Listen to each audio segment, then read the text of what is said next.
दोस्तों नमस्कार। एक बार फिर से मैं अनूप कुमार आपके सामने प्रस्तुत हूँ एक छोटा सा वीडियो लेकर के। दोस्तों अभी तक जितनी भी वीडियोस मैंने बनाई वो थी फंक्शनल इनपुट्स पर, जैसे कि सेल कैसे किया जाए, जैसे कि ऑब्जेक्शन हैंडलिंग में क्या क्या करना चाहिए, जैसे कि किसी प्रोडक्ट की क्या विशेषता होती है उसको कैसे बताना चाहिए कस्टमर को, इत्यादि।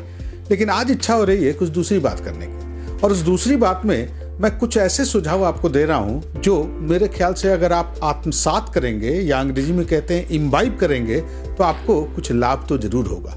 और आज यकीन मानिए मैं कोई भी फंक्शनल चीज़ों की बात नहीं करूंगा, और थोड़ा सा आपसे ये रिक्वेस्ट करना चाहूँगा कि अगर अपने आप में आप निखार लाना चाहते हैं तो अंग्रेजी का एक लेटर होता है आर, 3 आर होते हैं, वो आपके लिए बहुत इंपॉर्टेंट है। पहला आर होता है रिव्यू, यानी अभी तक पिछले समय में आपने जो भी गतिविधि की, जो भी कार्य किया, जो भी एक्टिविटी की या जो भी स्ट्रैटेजी अपनाई उसको एक बार रिव्यू कीजिए, उसका पुनः अवलोकन कीजिए। ये देखिए कि वो सारी एक्टिविटीज कैसी थी, कौन सी एक्टिविटी अच्छी थी और कौन सी एक्टिविटी काम की नहीं थी या कौन सी एक्टिविटी बिल्कुल बेकार थी। और रिव्यू करने के बाद जो दूसरे आर की मैं बात कर रहा हूँ वो है रिनाउंस। अंग्रेजी का शब्द होता है रिनाउंस, जिसका मतलब त्याग देना।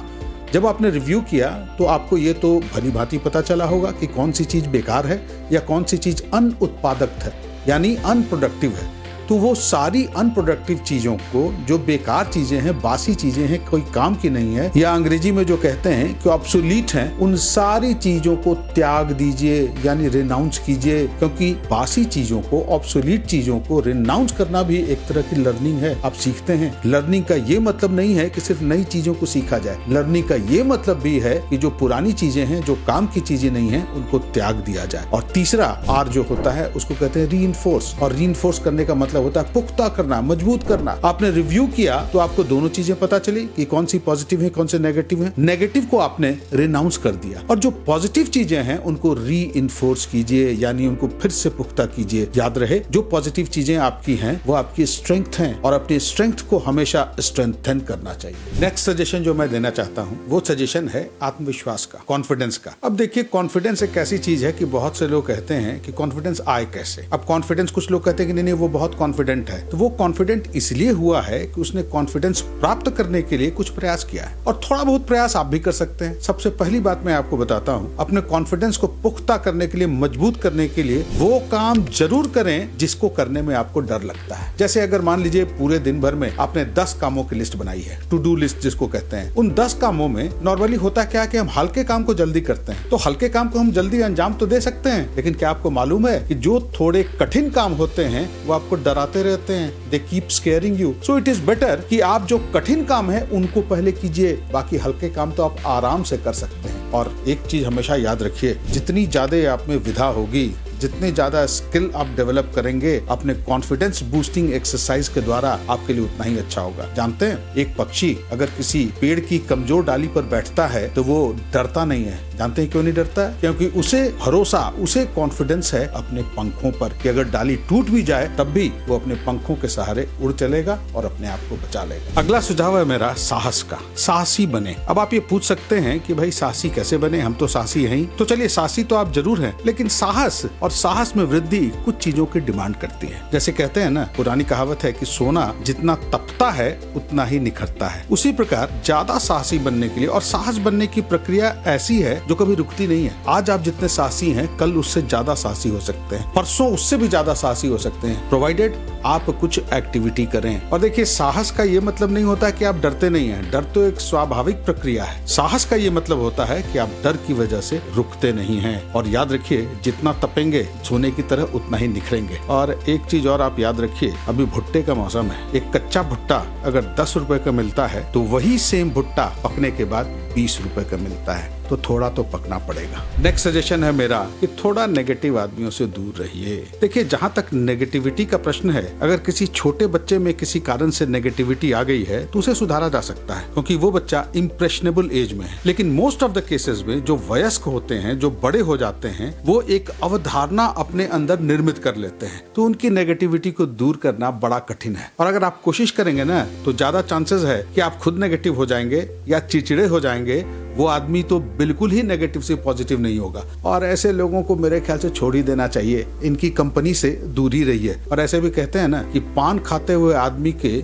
मुंह पे कभी थप्पड़ नहीं मारना चाहिए, सो थोड़ा इनसे बच के रहिए। अगला सुझाव मेरा है कि अपने मन को समय समय पर साफ करते रहिए। हृदय में चाहे आपके मस्तिष्क में कुछ कटु यादें हो सकता हो, कुछ पूर्वाग्रह हो, कोई बात नहीं है, ये तो जिंदगी का हिस्सा है। लेकिन अगर आप उन्हें अपने मन से निकालेंगे नहीं, अपने मन से साफ नहीं करेंगे तो नुकसान आप ही को होगा। बड़ी पुरानी कहावत है कि समय समय पर अपने मन को और अपने घर को साफ करते रहना चाहिए। अगर आप मन को साफ नहीं करेंगे तो आपके मन में कुछ पूर्वाग्रह, कुछ नकारात्मकता घर कर लेगी, और अगर आपने घर को साफ नहीं करेंगे तो घर में व्यर्थ का सामान और कचरा इकट्ठा हो जाएगा। और हाँ दोस्तों, थोड़ा टाइम अपने लिए भी निकालिए, और इस टाइम को हम कहते हैं मी टाइम, यानी वो टाइम जो हम एक्सक्लूसिवली अपने आप को देते हैं। और इस मी टाइम में आपको क्या करना चाहिए, मेरे हिसाब से, मेरे सुझाव के हिसाब से कुछ ऐसा कार्य कीजिए जिससे आपके माइंड का कोई एक्सरसाइज हो। जैसे कभी कभी न्यूज़पेपर्स वगैरह में हम देखते हैं ना, कुछ एक्सरसाइज होती है, पता नहीं अक्षर बनाओ या क्या करो, ये सारी चीजें, तो उनको कीजिए। या फिर अपने मन से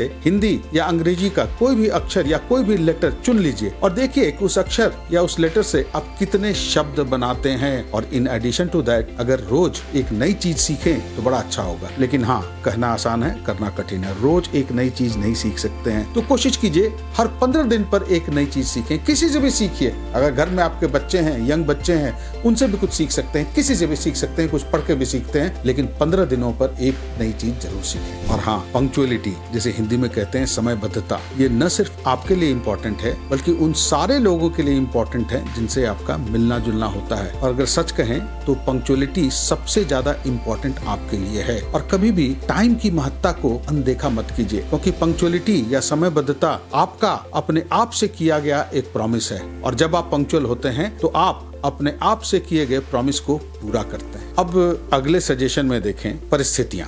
कई बार परिस्थितियां ऐसी होती हैं या परिस्थितियां ऐसी निर्मित हो जाती हैं जो हमारे अनुकूल नहीं होती हैं। कोई बात नहीं है, परिस्थिति अपने आप अनुकूल नहीं बनती है। परिस्थिति को अगर आप छोड़ देंगे तो वो प्रतिकूल ही रहेगी। परिस्थिति को हमें अनुकूल बनाना पड़ता है, मेहनत करनी पड़ती है। और परिस्थिति को अनुकूल बनाने के लिए परिस्थितियों से जूझना पड़ता है। कभी भी लक के भरोसे मत रहें। बड़ी पुरानी कहावत है कि फॉर्चून फेवर्स ब्रेव, यानी उद्यमी मनुष्य का भाग्य साथी। उद्यम आपको करना है, और परिस्थिति से जब तक आप जूझेंगे नहीं, परिस्थिति को चेंज नहीं कर पाएंगे। और जो जूझता नहीं है वो परिस्थितियों को अपने अनुकूल नहीं करता है। अभी थोड़ी देर पहले मैं आपसे ये कह रहा था कि लर्निंग आपके लिए बहुत महत्वपूर्ण है। और लर्निंग का मतलब सिर्फ ये नहीं होता है कि नई चीजें सीखी जाए। लर्निंग का मतलब ये भी होता है कि पुरानी और बासी चीजों को त्यागा जाए। और उसी लर्निंग से संबंधित कुछ संदेश हमारी जिंदगी भी देती है। देखिए, जिंदगी कभी भी सीख देना बंद नहीं करती है। डिपेंड हम पर करता है कि हम जिंदगी से सीख लेते हैं या नहीं लेते हैं। तो जिंदगी हमारी एक ऐसी टीचर है जो न कभी ट्यूशन फी लेती है, न कभी उसके पास समय की कमी होती है। वो हमेशा हर क्षण हमें कुछ सिखाती रहती है। बस हमारा काम यह है कि हम जिंदगी से कुछ सीखें। और दोस्तों, अगर आपको सफल होना है ना, तो कुछ चीजों को अपने आप में रचाइए और बसाइए। जैसे सबसे पहली चीज है अनुशासन, अनुशासित रहिए।